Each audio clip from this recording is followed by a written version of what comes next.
자, 반갑습니다. 정인외박 이재원입니다. 여러분들의 구독과 좋아요, 좋은 컨텐츠를 만드는 데 큰 도움이 됩니다. 많은 부탁드리겠습니다.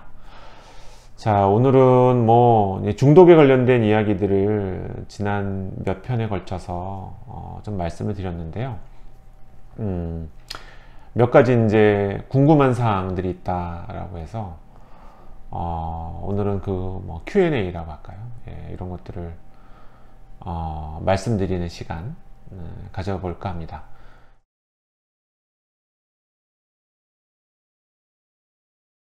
자, 여러 나라를 막론하고 전 세계적으로 중독에 관련된 문제는 굉장히 이제 소셜 코스트가 굉장히 많이 발생하는 문제예요. 사회적 비용이 많이 들어가죠. 이 중독의 이제 폐해가 크기 때문에 이런 폐해를 막고 중독자를 다시 이제 원래 본인의 어떤 사회적 역할을 할 수 있도록 치료를 해내는데 굉장히 비용이 많이 들어가죠. 중독이라고 하는 게. 그래서 왜 여러 국가마다 이 중독에 관련돼서는 이제 정책들이 있어요. 그래서 다양한 방법들을 시도를 해보는 거죠. 그래서 그 중에 이제 성공적인 정책들이 몇 가지가 있는데, 그 중에 이제 만약에 담배를 예로 든다고 한다면, 어쨌든 이 accessibility라고 할까요? 접근성, 중독에 빠지는 어떤 물질에 대한 접근성을 어렵게 만드는 이런 쪽으로 정책을 펴는 게 성공적이라고 이야기를 해요. 그래서 예를 들면은 우리나라도 이제 담배값을 올렸잖아요. 그래서 이 가격을 올리는 것도 중독을 컨트롤하는데 굉장히 유용한 방법이라고 이야기를 하죠. 또 하나는 이제 로케이션, 구할 수 있는 어떤 곳. 우리나라에서도 이제 담배를 팔 수 있는 위치가 이게 딱딱 붙어서 원한다고 다 팔 수 있게 해주는 것은 아닌 걸로 이렇게 알고 있거든요. 그래서 이제 이런 사회적인 정책이 중독에 빠지는 걸로부터 좀 예방할 수 있는 사회적인 정책이라고 얘기를 하죠. 그래서 우리나라에서도 담배값을 올릴 때 이게 전체적인 흡연 인구를 많이 줄일 거라고 예상을 했었죠. 근데 이제 실제적으로 이제 반짝 금연율이 올라가긴 했지만 바로 이제 비슷하게 된 어떤 이유. 그래서 원래는 논문으로 다 검증된 이야기가 우리나라에서는 잘 통하지 않았던 거예요. 그렇게 되는 이유에는 제 이제 생각으로는 우리나라가 이제 스트레스가 워낙 높기 때문에 보상은 별로 없고 나한테 요구되는 일은 굉장히 많은 이제 스트레스가 높은 사회잖아요. 그렇기 때문에 이 일상생활을 통해서 얻어질 수 있는 도파민이 좀 부족한 거죠. 그거를 일부분을 이 담배라고 하는 이제 니코틴이 이제 대신 보충해주는 역할을 했었는데, 이게 이제 뭔가 금액이 올라간다고 해서 이게 일시적으로는 부족해도 사람이 참을 수는 있지만 결국 이거를 어디선가 다른 데서 메꿔주지 못하면 결국 담배가 아닌 다른 게 들어와서 메꾸거나 아니면 담배를 또 다시 찾을 수밖에 없는 이런 상황이 벌어지게 되는 거거든요. 그래서 우리나라처럼 스트레스가 굉장히 높은 이런 상태에서는 이게 연구로 검증이 되어 있는 이런 효과도 좀 효과가 좀 미미하지 않나 이런 생각이 듭니다.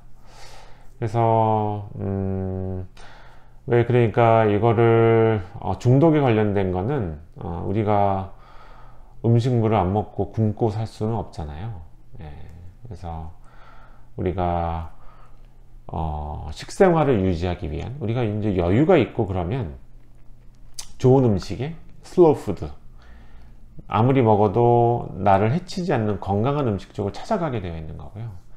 그렇지 않고 우리가 여유가 별로 없고 경제적으로 어렵고 그러면은 이제 그런 것들을 따질 수가 없어요. 그냥 배고픔을 채울 수 있는 저렴하면서 나한테 바로바로 배고픔을 채워줄 수 있는 형태의 음식이 가장 이제 최고가 되는 거죠. 그래서 점점 요즘 이제 음식값이 올라가면서 편의점 음식, 뭐 도시락 이런 것들이 굉장히 인기를 끌고 있다라고 해요. 예, 근데 이제 그런 이유인 거고요.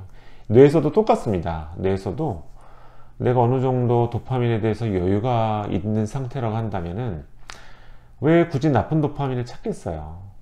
내가 뭔가 노력하고 그런 걸 통해서 보상을 받을 수 있는, 좀 시간이 걸려도 나의 뇌 건강을 해치지 않는, 오히려 뇌 건강에 좋은 이런 다양한 어떤 활동들을 할 텐데, 그죠? 근데 여유가 없으면은 그렇게 되기가 어려운 거죠. 그래서 도파민의 굶주림이 발생을 하게 되고, 그러면 그걸 어디선가 메꿔야 되는데, 편의점의 그런 패스트푸드, 이제 도시락 같은 이런 게 결국 우리 주변에서 구할 수 있는 게 다 뭐 담배나 술이나 이게 중독에 관련된 거겠죠.